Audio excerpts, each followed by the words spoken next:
ಕೇಳ್ತಾ ಇದ್ದೀರಾ ಭಕ್ತಿ ಸ್ಟುಡಿಯೋ ರೇಡಿಯೋ ಸಿಟಿ 91.1 ಅಲ್ಲಿ RJ ನಿಖಿತಾ ಜೊತೆ.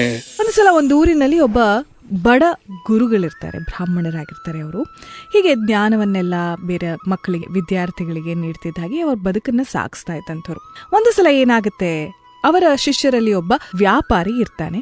ಈ ವ್ಯಾಪಾರಿ ಒಂದು ಅರ್ಥದಲ್ಲಿ ಕಂಜೂಸಿ. ಏನಾದ್ರೂ ಸಹಾಯ ಕೇಳಿದ್ರೆ ಯಾರಾದ್ರೂ ಅಷ್ಟು ತಲೆ ಕೆಡಿಸ್ಕೊಳ್ತಿರ್ಲಿಲ್ಲ. ನಾನೇನಕ್ಕೆ ಸಹಾಯ ಮಾಡಬೇಕು ಅಥವಾ ನಾನೇನಕ್ಕೆ ಮಾಡಬೇಕು, ಅದ್ರ ಬಗ್ಗೆ ಜಾಸ್ತಿ ಗಮನನೇ ಹರಿಸ್ತಿರ್ಲಿಲ್ಲ. ಇನ್ನೊಬ್ಬರಿಗೆ ನಾನು ಸಹಾಯ ಮಾಡಬೇಕು ಅನ್ನುವಂಥ ವಿಚಾರದ ಬಗ್ಗೆ. ಒಂದು ಸಲ ಏನಾಗುತ್ತೆ, ಈ ಗುರುಗಳು ಅವರ ಪವಿತ್ರ ಗ್ರಂಥವನ್ನ ಭದ್ರವಾಗಿಡೋದಕ್ಕೆ ಒಂದು ಬಟ್ಟೆಯ ತುಂಡೊಂದು ಬೇಕಾಗಿತ್ತು. ಆ ಗುರುಗಳು ಏನು ಮಾಡ್ತಾರೆ, ಈ ವ್ಯಾಪಾರಿಯ ಮನೆಗೆ ಬರ್ತಾರಂತೆ.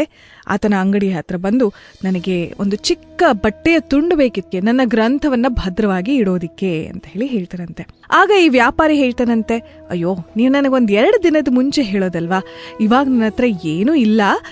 ನನಗೇನಾದ್ರೂ ನಿಮ್ಗೇನಾದ್ರೂ ಹೀಗೆ ಬೇಕು ಅಂತ ಹೇಳಿದ್ರೆ ಆಗಾಗ ನೀವು ಬಂದಾಗ ನನಗೆ ಈ ವಿಚಾರವನ್ನ ಹೇಳಿ ನಾನು ನಿಮ್ಗೆ ಕೊಡ್ತೀನಿ ಅಂತ ಹೇಳ್ತಾನಂತೆ. ಹೌದಾ ಅಂತ ಹೇಳಿ ಈ ಗುರುಗಳು ತುಂಬಾ ಬೇಸರದಿಂದ ವಾಪಸ್ ಹೋಗ್ತಾರಂತೆ. ಈ ಮಾತನ್ನ ಅವನ ಪತ್ನಿಯಾಗಿರುವಂತಹ ಆ ವ್ಯಾಪಾರಿಯ ಪತ್ನಿ ಕೇಳಿಸ್ಕೊಳ್ತಾರೆ. ಮತ್ಯಾರೋ ಒಬ್ಬ ಹುಡುಗನನ್ನ ವಾಪಸ್ ಹೋಗ್ತಾ ಇದ್ದಂತಹ ಗುರುಗಳನ್ನ ತಡೆದು ನಿಲ್ಲಿಸಿ ವಾಪಸ್ ಕರೆದುಕೊಂಡು ಬಂದಾಗ, ನಿಮ್ಗೆ ಏನು ಬೇಕು ಅಂತ ಹೇಳಿದಾಗ, ನನಗೊಂದು ಬಟ್ಟೆಯ ತುಂಡು ಬೇಕಷ್ಟೇ ಅಮ್ಮ, ಅದನ್ನ ಒಂದು ಪುಸ್ತಕ, ನನ್ನ ಗ್ರಂಥವನ್ನ ಮುಚ್ಚಿಡೋದಿಕ್ಕೆ, ಭದ್ರವಾಗಿಡೋದಿಕ್ಕೆ. ಸರಿ, ನೀವಿವಾಗ ಮನೆಗೆ ಹೋಗಿ ನಾಳೆ ಬರುವಷ್ಟರಲ್ಲಿ ನಿಮಗೆ ಸಿಗುತ್ತೆ ಅಂತ ಹೇಳ್ತಾಳೆ. ಅವತ್ತಿನ ರಾತ್ರಿ ಸಾಯಂಕಾಲದ ಹೊತ್ತಿನಲ್ಲಿ ಈ ಪತ್ನಿ, ವ್ಯಾಪಾರಿಯ ಪತ್ನಿ, ವ್ಯಾಪಾರಿಯ ಹತ್ರ ಕೇಳ್ತಾನಂತೆ, ನೀವು ಅಂಗಡಿಯನ್ನ ಮುಚ್ಚಿದ್ದಾಯ್ತಾ? ಹೌದು, ಈಗಲೇ ನನಗೆ ಬಟ್ಟೆಯ 2 ತುಂಡುಗಳು ಬೇಕು ಅಂತ ಹೇಳ್ತಾಳಂತೆ. ಈಗೆಲ್ಲಾಗುತ್ತೆ, ನಾಳೆ ನಿನಗೆ ಹೊಸದಾಗಿ ಕೊಡ್ತೀನಿ, ಈಗ ನನಗೆ ಹೋಗೋದಿಕ್ಕೆ ಆಗೋದಿಲ್ಲ. ಇಲ್ಲ, ನೀವು ನನಗೆ ಕೊಟ್ರೆ ಸರಿ, ಇಲ್ಲ ಅಂದ್ರೆ ಇಲ್ಲ ಅಂತ ಹೇಳ್ಬಿಟ್ಟು ಸಿಟ್ಟಿನಿಂದ ಹೇಳಿದಾಗ, ಈಗ ಗುರುಗಳ ಹಾಗೆ ವಾಪಸ್ ಇವಳನ್ನ ಕಳಿಸೋದಿಕ್ಕಾಗೋದಿಲ್ಲ. ಪತ್ನಿ ಹೇಳಿರುವಂತಹ ಮಾತು ಕೂಡ ಆಗಿರುತ್ತೆ.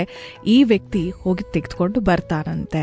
ಸರಿ, ಮರುದಿನ ಬೆಳಿಗ್ಗೆ ಒಂದು ಪತ್ರದ ಜೊತೆಗೆ ಈ ವ್ಯಾಪಾರಿಯ ಪತ್ನಿ ಗುರುಗಳಿಗೆ ಈ ಬಟ್ಟೆಯನ್ನ ಕಳಿಸ್ತಾಳಂತೆ, ಈ ವಸ್ತ್ರದ ತುಂಡನ್ನ ಕಳಿಸ್ಬಿಟ್ಟು, ಇನ್ನು ಮುಂದೆ ನಿಮ್ಗೇನಾದ್ರೂ ಬೇಕು ಅಂತ ಹೇಳಿದ್ರೆ, ನಮ್ಮಿಂದ ಏನಾದ್ರೂ ಬೇಕು ಅಂತ ಹೇಳಿದ್ರೆ ನನ್ನನ್ನ ಕೇಳಿ, ನಿಮ್ಗೆ ಸಿಗುತ್ತೆ ಅಂತ ಹೇಳಿ.